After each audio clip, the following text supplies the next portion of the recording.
State ഫളീല convener SYS general secretary Abdussamad Pookkottur Sahib BKR educational institution 12ാം വാർഷികാഘോഷത്തിന്റെ മഹനീയമായ സുദിനത്തിൽ ഈ വേദിയെ ധന്യമാക്കി സംസാരിക്കുന്നു. സാദരം ക്ഷണിക്കുന്നു.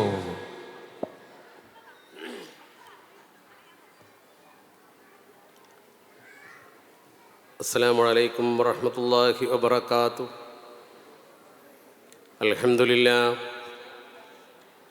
അൽഹംദുലില്ലാഹി നഹ്മദുഹു വനസ്തഈനുഹു വനുഅ്മിനു ബിഹി വനതവക്കലു അലൈഹി വനഊദു ബില്ലാഹി മിൻ ശുറൂരി അൻഫുസിനാ വമിൻ സയ്യിആതി അഅ്മാലിനാ.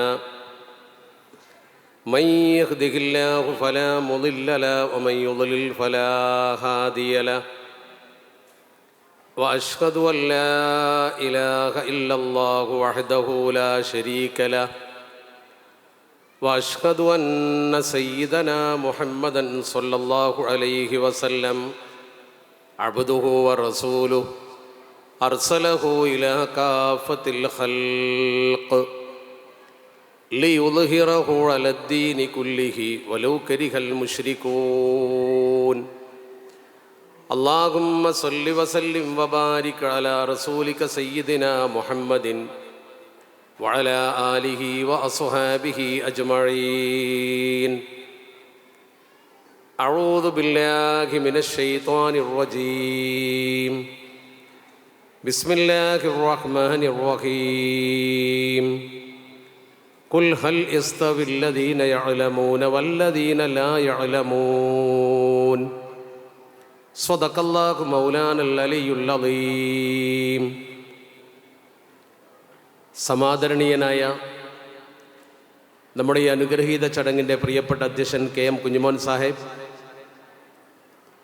നമ്മുടെ ഈ മഹത്തായ പരിപാടിയിൽ സംബന്ധിച്ചു കൊണ്ടിരിക്കുന്ന അബ്ദുള്ള മൗലവി, മുഹമ്മദ് അലി തമ്മദം, സിറാജ് ശ്രീമൂല നഗരം സ്ഥാപനത്തിൻ്റെ ട്രഷറർ ബഹുമാനപ്പെട്ട സെയ്ദു ഹാജി, അതുപോലെ തന്നെ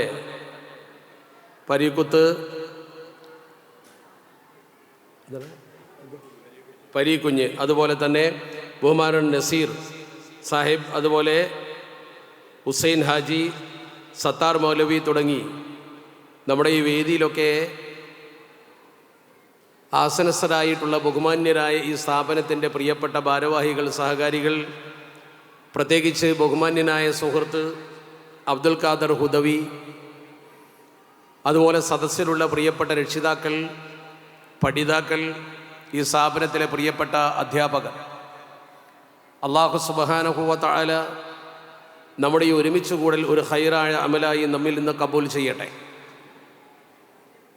സമസ്ത കേരള ജംഇയ്യത്തുൽ ഉലമായുടെ വൈവിധ്യമാർന്ന വിദ്യാഭ്യാസ പദ്ധതികളിൽ ഏറ്റവും ശ്രദ്ധേയമായ വനിതാ വിദ്യാഭ്യാസ പദ്ധതിയാണ് ഇസ്ലാമത വിദ്യാഭ്യാസ ബോർഡ് നേരിട്ട് നിയന്ത്രിക്കുന്ന അഭിവന്ദനായ MT അബ്ദുൽ ഉസ്താദ് ചെയർമാനായ സമിതി കൗൺസിൽ ഓഫ് സമസ്ത വിമൻസ് കോളേജസിൻ്റെ കീഴിൽ നടക്കുന്ന ഫളീല സംവിധാനം. ആ സംവിധാനത്തിൽ പഠിച്ചുകൊണ്ടിരിക്കുന്ന BKRലെ കുട്ടികളുടെ സന്നദ്ധദാന സംഗമം എന്ന രീതിയിലാണ് ഈ മഹത്തായ പരിപാടിയിൽ ഞാൻ സംബന്ധിക്കുന്നത്. കാരണം സമസ്തയുടെ ആ വിദ്യാഭ്യാസ പദ്ധതിയെ സംബന്ധിച്ചിടത്തോളം ഈ സ്ഥാപനത്തിൻ്റെ പ്രാധാന്യമെന്ന് പറയുന്നത് നേരത്തെ ഇവിടെ എൻ്റെ സുഹൃത്ത് സൂചിപ്പിച്ചു. ആദ്യമായി ഫളീല കോളേജുകളിൽ സയൻസ് ബാച്ച് ആരംഭിച്ച അഭിമാനകരമായ നേട്ടം നേടിയ, അല്ലെങ്കിൽ നമ്മുടെ പഠിതാക്കൾക്ക് ഇസ്ലാമികമായി തന്നെ കാര്യങ്ങൾ പഠിക്കുവാൻ വഴി തുറന്നു കൊടുത്ത സ്ഥാപനമാണ് BKR എന്നറിയപ്പെടുന്ന ഈ മഹത്തായ സ്ഥാപനം. അഭിവന്ദനായ ഹുസൈൻ ഹാജി ഇതിനു വേണ്ടി ആദ്യം 12 സെൻറ്റും അതുപോലെ തന്നെ പിന്നീട് 5 സെൻറ്റുമായി 17 സെൻറ്റ് സ്ഥലം ഇതിനു വേണ്ടി സമസ്ത കേരള ജംഇയ്യത്തുൽ ഉലമായുടെ കീഴ്ഘടകമായ ജമിയത്തുൽ മുഅല്ലിമീൻ്റെ സെൻട്രൽ കൗൺസിലിൻ്റെ പേരിൽ മഹാനായ സ്വാദിഖ് ഉസ്താദിൻ്റെ നാമത്തിൽ എഴുതി കൊടുത്തുകൊണ്ട് സമസ്തയെ ഏൽപ്പിച്ചുകൊണ്ട് ആരംഭിച്ച ഒരു സ്ഥാപനം എന്ന രീതിയിൽ ഇത് സമസ്ത കേരള ജംഇയ്യത്തുൽ ഉലമായുടെ പദ്ധതികൾ നടപ്പാക്കേണ്ട സ്ഥാപനമാണ്.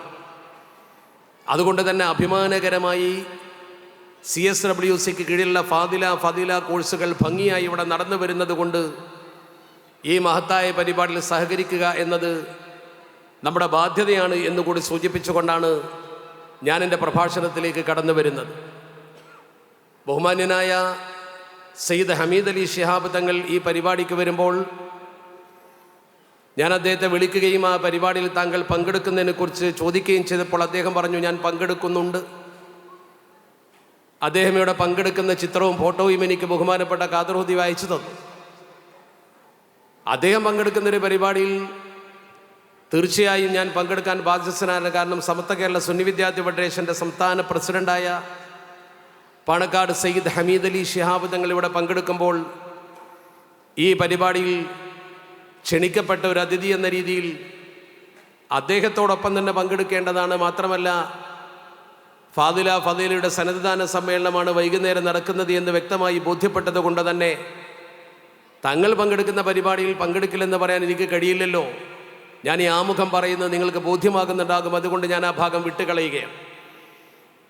ബഹുമാനപ്പെട്ട ഹുസൈൻ ഹാജി സാഹിബ് വളരെ ഭംഗിയായ ഒരു സ്ഥാപനം നടത്തുന്നതിന് വേണ്ടി തൻ്റെ ഭാര്യയുടെ പേരിൽ, തൻ്റെ ഉമ്മയുടെ പേരിൽ ഇത്ര വലിയൊരു ദാനം നിർവഹിച്ചുകൊണ്ട് ഒരു മഹനീയ സ്ഥാപനം സമത്വക്ക് വേണ്ടി സംഭാവന ചെയ്യുമ്പോൾ അള്ളാഹുവിൻ്റെ അപാരമായ അനുഗ്രഹത്താൽ നമ്മുടെ കുടുംബിനികൾക്ക് ദീനീബോധം ലഭിക്കുന്നതിനും അതുവഴി ഒരു വലിയ തലമുറയെ വാർത്തെടുക്കുന്നതിന് വേണ്ടിയുള്ള സമസ്യയുടെ സംവിധാനമാണ് CSWC നടപ്പാക്കിക്കൊണ്ടിരിക്കുന്നത് എന്ന് ആമുഖമായും ആദ്യമായും നിങ്ങൾ മനസ്സിലാക്കണം. അതിലിന്ന് നടന്നുകൊണ്ടിരിക്കുന്ന കോഴ്സുകളെക്കുറിച്ച് നിങ്ങൾക്കറിയാം. ഒന്ന് ഫാദില തന്നെ 2 വർഷം നമ്മുടെ പെൺകുട്ടികൾക്ക് പഠിക്കാൻ കഴിയുന്ന വലിയൊരു സംവിധാനമാണത്.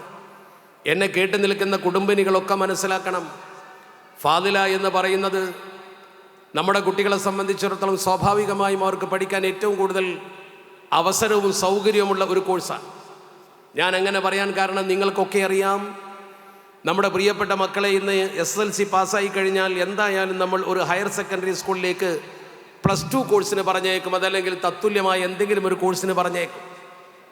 പ്രത്യേകിച്ച് ഈ ഭാഗങ്ങളെയൊക്കെ നമ്മൾ പരിശോധിച്ചാൽ ഇവിടെ നല്ല വിദ്യാതൽപരരായതുകൊണ്ട് പെൺകുട്ടികളെ ഉയർത്തി പഠിപ്പിക്കുവാൻ, പ്രത്യേകിച്ച് ഭൗതികമായി പഠിപ്പിക്കുവാൻ വലിയ താല്പര്യമാണ് ആളുകൾക്ക്. ഇനി അല്ലാത്ത പ്രദേശങ്ങളിലും നമ്മുടെ പെൺകുട്ടികളുടെ അവസ്ഥ പരിശോധിച്ചാൽ ഇന്ന് നമ്മുടെ പ്രിയപ്പെട്ട പെൺകുട്ടികളെ സംബന്ധിച്ചിടത്തോളം അവർക്ക് 18 വയസ്സായാൽ മാത്രമേ വൈവാഹിക ജീവിതത്തിന് രാജ്യത്ത് അനുമതിയുള്ളൂ എന്നതുകൊണ്ട് 10ാം ക്ലാസ് പാസ്സായ കുട്ടിയെ തീർച്ചയായും വീട്ടിലിരുത്തുന്നതിന് പകരം ഏതെങ്കിലും ഒരു കോഴ്സിന് കുട്ടിയെ പറഞ്ഞേക്കുക എന്നത് സ്വാഭാവികതയാണ്. ആ സ്വാഭാവികത ഉള്ളത് കൊണ്ട് തന്നെ നമ്മുടെ കുട്ടികൾക്ക് കേവലം ഒരു ഹയർ സെക്കൻഡറി സ്കൂളിൽ പോയാൽ ലഭ്യമാകുന്നത് +2 എന്ന് പറയുന്ന 2 വർഷത്തെ കോഴ്സ് മാത്രമാണ്. ആ 2 വർഷത്തെ കോഴ്സിനാണ് കുട്ടി 2 വർഷം ചെലവഴിക്കുന്നത്. എന്നാൽ അതേ 2 വർഷം കൊണ്ട് തന്നെ അതേ കാലയളവ് ഉപയോഗപ്പെടുത്തിക്കൊണ്ട് സ്കൂളിൽ കുട്ടി ഹയർ സെക്കൻഡറിയിൽ എന്ത് പഠിക്കുന്നുവോ അതേ പാഠം അതേ രീതിയിലും കുറച്ച് മികച്ച രീതിയിലും ഇവിടെ നൽകിക്കൊണ്ട് അതിന് പുറമെയുള്ള ഇസ്ലാമികമായ കുറച്ച് വിഷയങ്ങളും കൂടി ഈ കുട്ടിക്ക് പഠിപ്പിക്കപ്പെടുകയാണ്. നിങ്ങൾക്കറിയാം, നമ്മുടെ കുട്ടിക്ക് 2 വർഷത്തിനുള്ളിൽ കുട്ടി പുറത്തു വരുമ്പോൾ ആ കുട്ടിയുടെ കൂടെ SSLC പാസ്സായ ഒരു കുട്ടി ഏതെങ്കിലും ഒരു +2 കോഴ്സിന് ചേർന്നിട്ടുണ്ടെങ്കിൽ, തത്തുല്യ കോഴ്സിന് ചേർന്നിട്ടുണ്ടെങ്കിൽ ആ കുട്ടി ഭൗതിക പഠനം നടത്തി തിരിച്ചു വരുമ്പോൾ അവൻ്റെ സർട്ടിഫിക്കറ്റ് +2 അല്ലെങ്കിൽ തത്തുല്യം.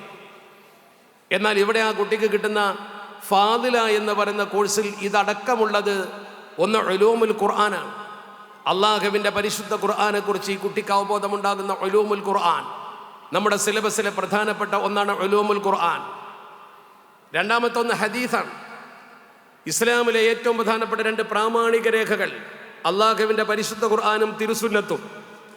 അതാണ് അഹ്ലു സുന്നത്തി വൽ ജമാഅ. ആ വൽ ജമാഅ എന്ന് പറയുന്ന ജമാഅത്തിൻ്റെ പുണ്യാത്മാക്കളുടെ പൂർവസൂരികളുടെ ഹദീസിൽ നിന്നും പരിശുദ്ധ ഖുർആനിൽ നിന്നുമൊക്കെ അവർ നിർദ്ധാരണം ചെയ്തുകൊണ്ട് അള്ളാഹുവിൻ്റെ പരിശുദ്ധ ദീൻ സാധാരണക്കാർക്ക് മനസ്സിലാക്കുന്നതിന് ഫിഖ് ക്രോഡീകരിച്ചു. ആ ഫിഖ് ഇവിടെ പ്രധാന വിഷയമാണ്. ഉലൂമുൽ ഖുർആനും ഹദീസും ഫിഖും ഒരു മനുഷ്യ ജീവിതത്തിൽ ഒഴിച്ചുകൂടാൻ പറ്റാത്ത 3 പ്രധാനപ്പെട്ട കാര്യങ്ങൾ. അതിന് പുറമെ അതിപ്രധാനമായ വിശ്വാസശാസ്ത്രം അഖീദ. നോക്കൂ നിങ്ങൾ, 4 എണ്ണമായി. അത് കഴിഞ്ഞാൽ 5ാമത്തേത് നഹ്വ്. നഹ്വ് എന്തിനാണ്? ഏതൊരു ഭാഷയും പഠിക്കണമെങ്കിൽ അതിൻ്റെ ഗ്രാമർ പഠിച്ചിരിക്കണം. ഖുർആൻ അറബിയിലാണ്, ഹദീസ് അറബിയിലാണ്. ഫിഖിൻ്റെ ഗ്രന്ഥങ്ങൾ ബഹുഭൂരിപക്ഷവും അറബിയിൽ തന്നെയല്ലേ. പരിഭാഷയിലൂടെ മനസ്സിലാക്കാൻ പ്രയാസങ്ങളുണ്ടെങ്കിലും പരിഭാഷയുടെ മനസ്സിലാക്കിയാൽ പൂർണ്ണമാകില്ലെങ്കിലും അത് പൂർണ്ണമായി തന്നെ നമ്മുടെ കുട്ടികൾ പഠിക്കണമെന്ന നിർബന്ധ ബുദ്ധിയുള്ളത് കൊണ്ട് അറബി ഭാഷയിലെ പ്രാവീണ്യം അവർക്ക് നേടുന്നതിന് വേണ്ടി നഹ്വ് ഒരു വിഷയമാക്കി വെച്ചിരിക്കുന്നു. മറ്റൊന്ന് തസവുഫാണ്.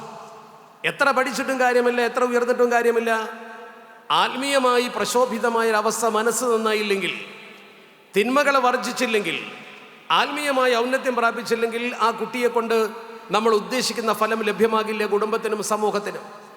അതുകൊണ്ട് തന്നെ തസവുഫ് ഒരു വിഷയമാക്കി വെച്ചു. അതിന് പുറമെ ഈ കുട്ടി ഇത് മാത്രം പഠിച്ചാൽ പോരാ. ഒരു വീട് ഭരിക്കുന്നത് ഈ പെൺകുട്ടിയാണ്, കുട്ടികളെ പോറ്റുന്നത് ഈ പെൺകുട്ടിയാണ്. ആ കുട്ടിക്ക് ചൈൽഡ് സൈക്കോളജി പഠിപ്പിക്കണം, ചൈൽഡ് കെയർ പഠിപ്പിക്കണം, ഹോം സയൻസ് പഠിപ്പിക്കണം, പാലിയേറ്റീവ് പ്രവർത്തനം പഠിപ്പിക്കണം. പ്രായമായ ഉപ്പയും ഉമ്മയും ഉള്ളപ്പോൾ അവർ പരിചരിക്കണ്ടേ? അതുപോലെ തന്നെ ഫസ്റ്റ് എയ്ഡ് പഠിപ്പിക്കണം. അതിനൊക്കെ പുറമെ വളരെ പ്രധാനമായി നിത്യജീവിതത്തിൽ ഒരു മനുഷ്യൻ കൊണ്ടു നടക്കേണ്ട പരിശുദ്ധ ഖുർആന്റെ ചില വചനങ്ങളുണ്ട്. ഹിഫ്ള്, ആവശ്യത്തിന് ഹിഫ്ള് പഠിക്കാനുള്ള സംവിധാനം ഇതിൻ്റെ കൂട്ടത്തിലുണ്ട്. അതോടൊപ്പം തന്നെ ഈ കുട്ടിക്ക് അല്പം ഇസ്ലാമിനെ കുറിച്ച് അറിയണം. അതിന് ഇസ്ലാമിക താരീഖ്, അള്ളാഹുവിൻ്റെ പരിശുദ്ധ ദീനുൽ ഇസ്ലാമിൻ്റെ ചരിത്രത്തിൻ്റെ നാളുവഴികൾ താരീഖ് പഠിപ്പിക്കപ്പെടുന്നുണ്ട്. അതുപോലെ തന്നെ ഇന്നൊരു കുട്ടിക്ക് വീട്ടിലിരുന്നു കൊണ്ട് ചെയ്യാവുന്ന ഏറ്റവും നല്ല പ്രധാനപ്പെട്ട ശമ്പളം കിട്ടുന്ന ജോലിയാണ് ട്രാൻസ്ലേഷൻ. നിങ്ങൾക്കറിയാം, ഗൾഫ് കൺട്രീസിലൊക്കെ നമ്മൾ പരിശോധിച്ചാൽ അറബികൾ നേതൃത്വം കൊടുക്കുന്ന ഏത് കമ്പനിയിലും Arabic to English, English to Arabic translation വളരെ പ്രധാനമാണ്.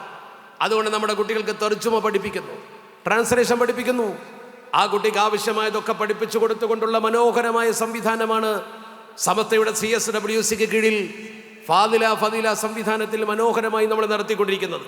മാത്രമല്ല അതിനൊക്കെ പുറമെ അവർക്ക് അത്യാവശ്യമായി പ്രത്യേകം ചില കോഴ്സുകൾ, ഹലാവത്തുൽ ഖുർആൻ ഇതിൽപ്പെട്ടതാണ്. അള്ളാഹുവിൻ്റെ പരിശുദ്ധ ഖുർആനിലേക്ക് കുഞ്ഞിനെ ആകർഷിക്കുന്നതിന് വേണ്ടിയുള്ള പ്രവർത്തനം.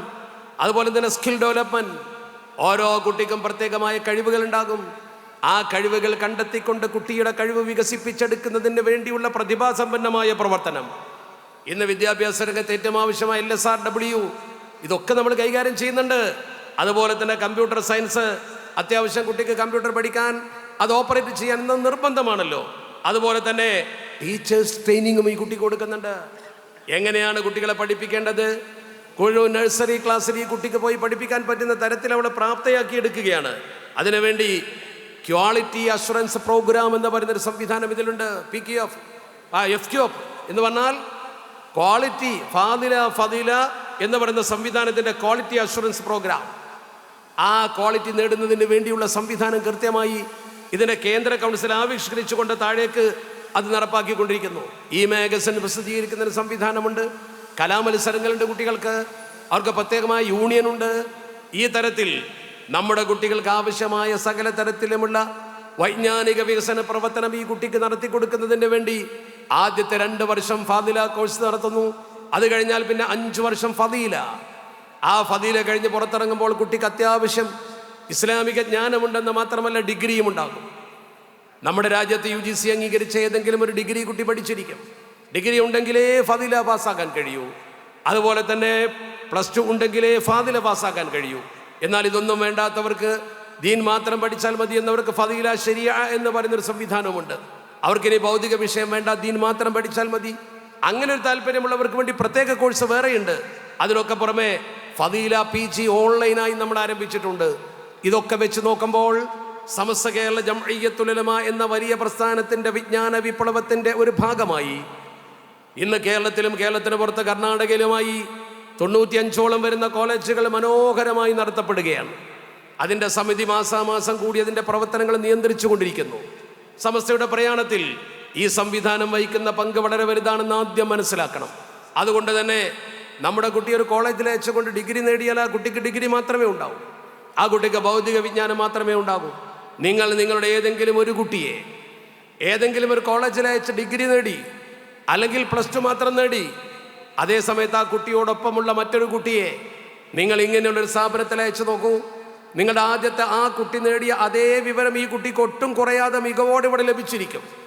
+2 ലഭിച്ചിരിക്കും, ഡിഗ്രി ലഭിച്ചിരിക്കും. പക്ഷെ അതിന് പുറമെ മറ്റേ കുട്ടി നേടാത്ത ഒരുപാട് ഇസ്ലാമിക വിജ്ഞാനം ഈ കുട്ടിക്ക് ഇവിടെ നേടാൻ കഴിയുന്നു എന്നത് ഏറ്റവും വലിയൊരു മികവാണ്. ആ കുട്ടി ഇസ്ലാമിക വിജ്ഞാനം നേടുന്നതോടുകൂടി നിങ്ങൾക്ക് ഉപകരിക്കുന്നൊരു കുഞ്ഞായി മാറുകയാണ്. അവൾ ശരിക്കും നിങ്ങളുടെ കുടുംബത്തിലെ ഏറ്റവും വലിയ താങ്ങും തണലുമാവുകയാണ്. നിങ്ങൾക്ക് വേണ്ടി ജനാസ നമസ്കരിക്കുവാൻ വരെ ആ കുട്ടിക്ക് കഴിയും. വീട്ടിൽ വെച്ച് മയ്യത്തടക്കം മുമ്പ് നിസ്കരിക്കാമല്ലോ. മാത്രമല്ല ആ കുട്ടിക്ക് നിങ്ങൾക്ക് വേണ്ടി ദുആ ചെയ്യാൻ കഴിയും. അതുപോലെ തന്നെ പരിശുദ്ധ റമദാനിൽ തറാവീഹിന് നേതൃത്വം കൊടുക്കാൻ കഴിയും. സ്ത്രീകളുടെ ജമാഅത്തിന് നേതൃത്വം കൊടുക്കാൻ കഴിയും.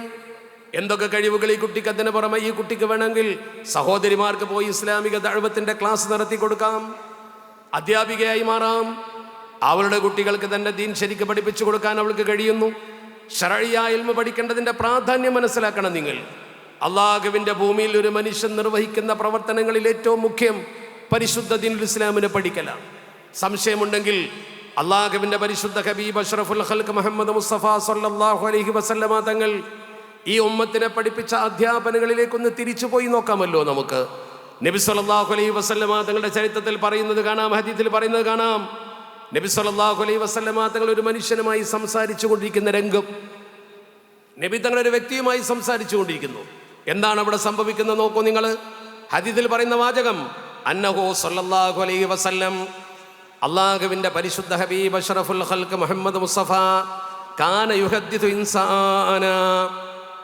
നബി സല്ലല്ലാഹു അലൈഹി വസല്ലമ തങ്ങൾ ഒരു മനുഷ്യനുമായി സംസാരിച്ചു കൊണ്ട് നിൽക്കുന്നു. ആ സംസാരം ഇങ്ങനെ തുറന്നുകൊണ്ടിരിക്കുമ്പോൾ ഫൗഹല്ലാഹു ഇലൈഹി, മുത്തു നബി തങ്ങൾക്ക് അള്ളാഹുവിന്റെ വഹയി വന്നു. ഒരു വ്യക്തിയുമായി നബി തങ്ങൾ ഇങ്ങനെ സംസാരിച്ചു കൊണ്ടിരിക്കുമ്പോൾ എൻ്റെ സദസ്സിലുള്ള പ്രിയപ്പെട്ട സഹോദര സഹോദരിമാർ കേൾക്കണം. ഇൽമ പഠിക്കുന്നതിൻ്റെ പ്രാധാന്യത്തെക്കുറിച്ചാണ് അള്ളാഹുവിൻ്റെ പരിശുദ്ധ പ്രവാചകരുടെ ഈ ഹദീസിൽ പറയുന്നത്. ഒരു വ്യക്തിയുമായി അള്ളാഹുവിൻ്റെ പരിശുദ്ധ ഹബീബ് ഇങ്ങനെ സംവദിച്ചു കൊണ്ടിരിക്കുമ്പോൾ ആ സന്ദർഭത്തിൽ അള്ളാഹു സുബ്ഹാനഹു വ തആല നബി തങ്ങൾക്ക് വഹി ഇറക്കുന്നു. എന്താണ്? ഇന്നഹു ലം യബ്ക മിൻ ഉംരി ഹാദർ റജുൽ, അള്ളാഹുവിൻ്റെ പ്രവാചകരെ, നിങ്ങളോട് സംസാരിക്കുന്ന ഈ മനുഷ്യൻ്റെ ആയുസ്സുണ്ടല്ലോ, അതിന് ബാക്കി എത്രയേ ഉള്ളൂ?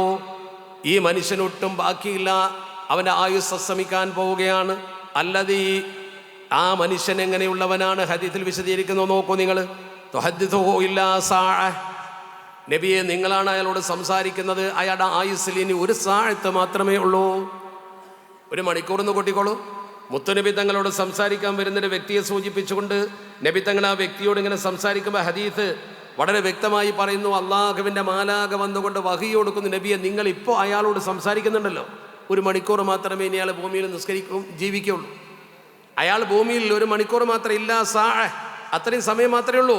വകാന ഹാദാ വഖ്തുൽ അസ്ർ, ഈ സമയമാണെങ്കിൽ അസറിൻ്റെ സമയമാണ്. മുത്തുനബി തങ്ങൾ അസർ നമസ്കരിച്ചുകൊണ്ടാണ് ഈ വ്യക്തിയോട് സംസാരിക്കുന്നത്. ഫഅഖ്ബറഹു റസൂൽ ബിദാലിക, നബി സല്ലല്ലാഹു അലൈഹി വസല്ലമ തങ്ങൾ വളച്ചു കെട്ടാതെ ആ മനുഷ്യനോട് ഈ വഹി എന്താണെന്ന് പറഞ്ഞു കൊടുത്തു. തന്നോട് സംസാരിക്കുന്ന മനുഷ്യനോട് മുത്തുനബി തങ്ങൾ പറഞ്ഞു, നിങ്ങൾക്കിനി ഭൂമിയിൽ കേവലം ഒരു മണിക്കൂറിൽ താഴെ മാത്രമേ ജീവിതമുള്ളൂ, നിങ്ങൾ മരിക്കാറായിരിക്കുന്നു. അള്ളാഹു എന്നെ അറിയിച്ചതാണ് ഈ കാര്യം. നമ്മളോടൊരാൾ വന്നിട്ട് അങ്ങനെ പറഞ്ഞാൽ നമ്മുടെ ഭാവഭേദം എന്തായിരിക്കും?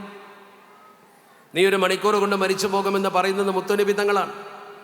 വഹീന്റെ അടിസ്ഥാനത്തിലാണ് ഈ വ്യക്തിയോട് പറയുന്നത്.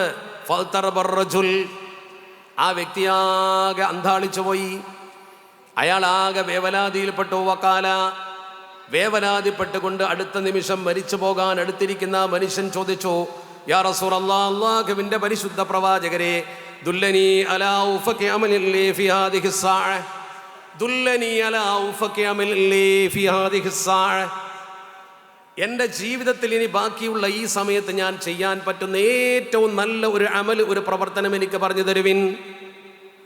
എൻ്റെ ജീവിതത്തിൽ ഇനി ഒരു മണിക്കൂറല്ലേ ബാക്കിയുള്ളൂ, എനിക്ക് നിങ്ങൾ അറിയിച്ചു തരലാ ഔഫഖി അമൽ, എനിക്ക് ഏറ്റവും പ്രയോജനപ്പെടുന്ന എന്താണ് ഞാൻ ചെയ്യേണ്ടത്? ഈ സമയത്ത് നിസ്കരിക്കണോ? നോമ്പ് നോൽക്കാൻ കഴിയില്ല, സമയമില്ല.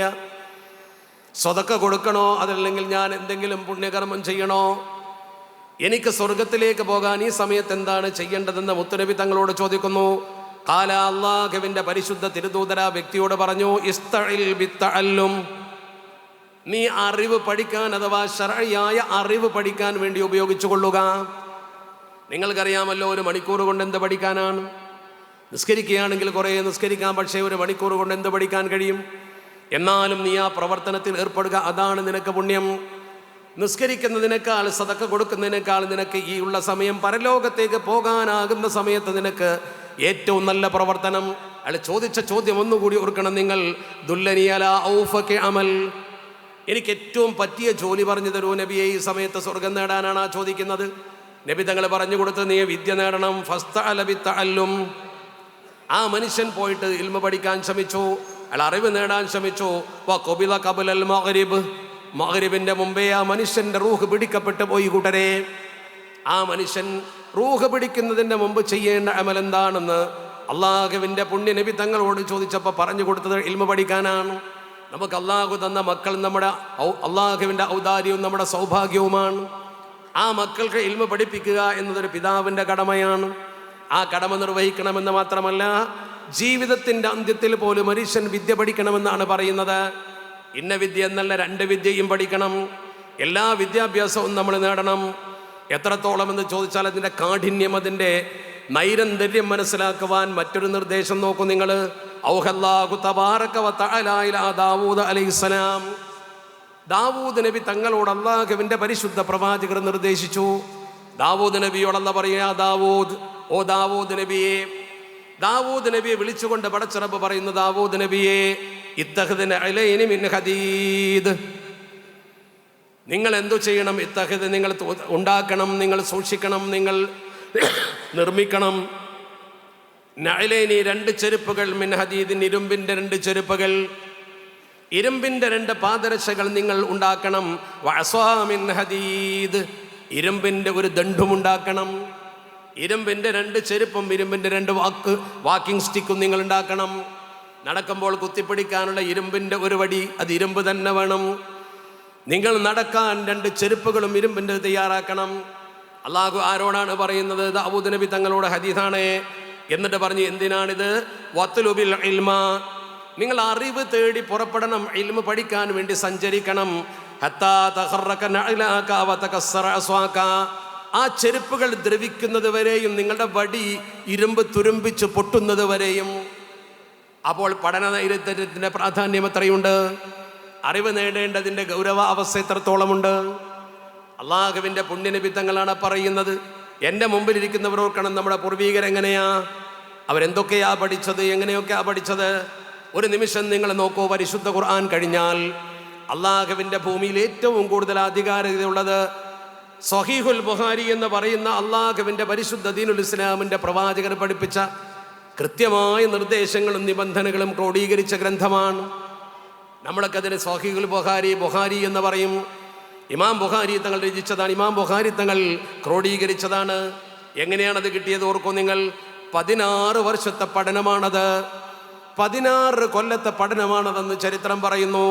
14 കൊല്ലം പഠിച്ചിട്ട് 6 ലക്ഷം ഹദീസുകൾ, 6 ലക്ഷം ഹദീസുകൾ 16 കൊല്ലം കൊണ്ട് ബഹുമാനപ്പെട്ടവർ പഠിച്ചു. മറ്റൊരു ശുഅലുമില്ലാതെ, മറ്റൊരു ജോലിയുമില്ലാതെ അത് പഠിച്ചിട്ട് 2602 ഹദീസുകൾ സ്വഹീഹിൽ ഉദ്ധരിച്ചു. അതാണ് സ്വഹീഹുൽ ബുഖാരി, അതാണ് സ്വഹീഹുൽ ബുഖാരി എന്ന ആധികാരിക ഗ്രന്ഥം. പണ്ഡിതന്മാരോട് ചോദിച്ചു, പഠിക്കോ നിങ്ങൾ? അവർ കൃത്യമായി പറഞ്ഞു തരും. അതുപോലെ രണ്ടാമത്തേത് ഇമാം മുസ്ലിം തങ്ങളുടെ ഹദീസ് ക്രോഡീകരിച്ച മുസ്ലിമാണ്. സ്വഹീഹുൽ ബുഖാരി കഴിഞ്ഞാൽ പിന്നെ സ്വഹീഹ് മുസ്ലിം. 15 കൊല്ലത്തെ പഠനമാണത്. 15 കൊല്ലത്തെ പഠനം, 15 കൊല്ലത്തെ പഠനമാണ് പറയുന്നത്. 3 ലക്ഷം ഹദീസുകൾ പഠിച്ചു, 3033 ഹദീസുകൾ സ്വഹീഹിൽ ക്രോഡീകരിച്ചു. നോക്കണം നിങ്ങൾ, ഒരാൾ 16 കൊല്ലം, ഒരാൾ 15 കൊല്ലം. ഫാദില കോഴ്സ് മുഴുവൻ പൂർത്തിയാക്കാൻ 5 കൊല്ലം മതി. നമ്മുടെ കുട്ടികൾക്ക് സമയമില്ല. ഫദീല പൂർത്തിയാക്കാൻ 5 കൊല്ലം മതി, ഫാദില പൂർത്തിയാക്കാൻ 2 കൊല്ലം മതി. ഒരു ദർസിൽ പഠിക്കാൻ പോലും കുട്ടികൾ 1-2 കൊല്ലം വിനിയോഗിച്ച് പുറത്തിറങ്ങി പോകുന്ന കാലഘട്ടമാണ്. ഒരു വർഷം കൊണ്ട് സനദ് കൊടുക്കുന്ന കോളേജ് വന്നാൽ കുട്ടികൾ അവിടെ അണിനിരക്കുകയാണ്. ഇബ്നു ഹജർ അൽ അസ്കലാനി എന്ന് പറയുന്ന മഹാരഥനെ കുറിച്ച് പഠിച്ചിട്ടില്ലേ? മഹാനായ ഇബ്നു ഹജർ അൽ അസ്കലാനി റഹ്മഹുല്ലാ, അദ്ദേഹം 12304 സ്വഹാബത്തിനെ കുറിച്ച് നിരന്തരം ഇരുന്ന് പഠിച്ച് പരന്ന അന്വേഷണം നടത്തി പഠിച്ച് ക്രോഡീകരിച്ചൊരു കിതാബുണ്ട്. നിങ്ങൾ ഓർക്കണം, അല്ലാഹുവിൻ്റെ പരിശുദ്ധ ഹബീബിൻ്റെ പുണ്യാത്മാക്കളാകുന്ന സ്വഹാബത്ത് 12304 സ്വഹാബത്തിനെ കുറിച്ച് അദ്ദേഹം അന്വേഷിച്ചറിഞ്ഞ് പഠിച്ച് സഞ്ചരിച്ചൊരു കിതാബ് എഴുതി. അൽ ഇസ്വാബ ഫീ തമ്മീസി സ്വഹാബ, അൽ ഇസ്വാബ ഫീ തമ്മീസി സ്വഹാബ. 40 വർഷത്തെ പഠനമാണത്, 40 കൊല്ലം. ഒരു മനുഷ്യൻ്റെ സർവീസ് കാലഘട്ടത്തിൽ 40 കൊല്ലം എന്ന് പറയുന്നത് വലിയൊരു കാലഘട്ടമാണ്. ഒരു സർക്കാർ ഉദ്യോഗസ്ഥൻ പോലും കംപ്ലീറ്റ് പെൻഷൻ 30 വർഷം കൊണ്ട് വാങ്ങും. 40 കൊല്ലം പഠിച്ചു ഓർക്കണം നിങ്ങൾ. അൽ-ഇസാബ ഫീ തമ്മീസ് സ്വഹാബ. ഇന്നും സമൂഹത്തിൽ സ്വഹാബത്തിനെ കുറിച്ച് അറിയാൻ ആധികാരിക ഗ്രന്ഥമാണത്.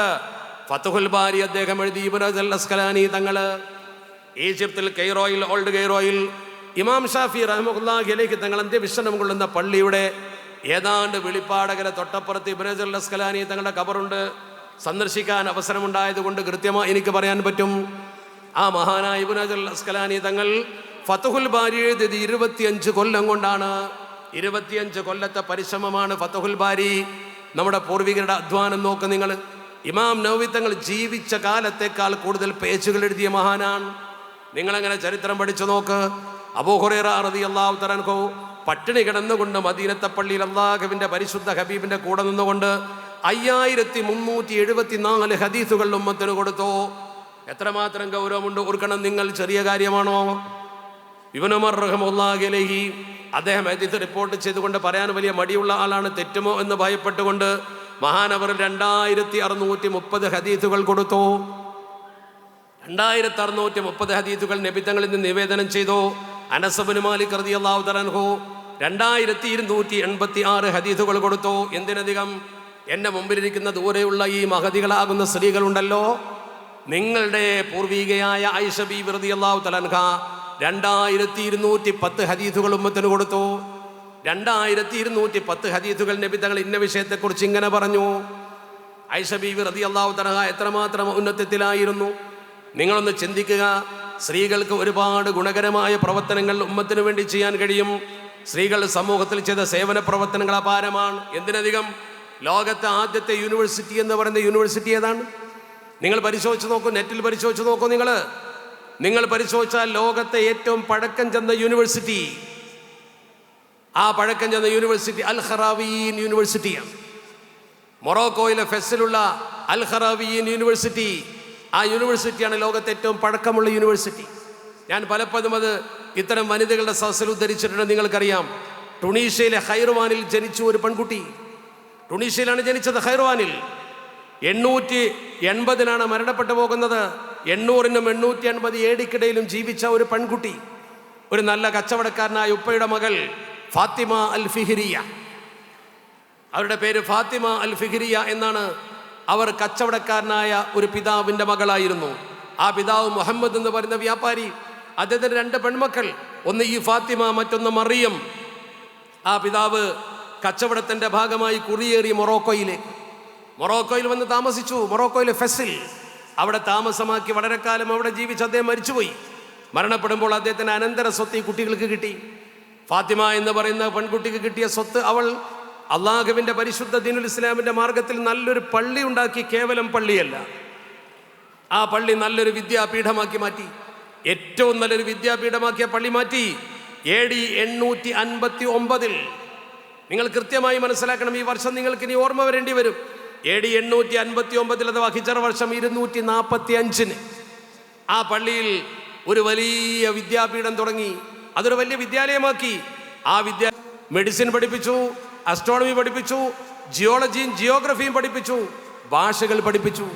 ഇംഗ്ലീഷ് ഭാഷ, അതുപോലെ തന്നെ വളരെ പ്രധാനമായി അറബിക്ക്, ഫ്രഞ്ച്, ഇതൊക്കെ ഇവിടെ പഠിപ്പിച്ചു.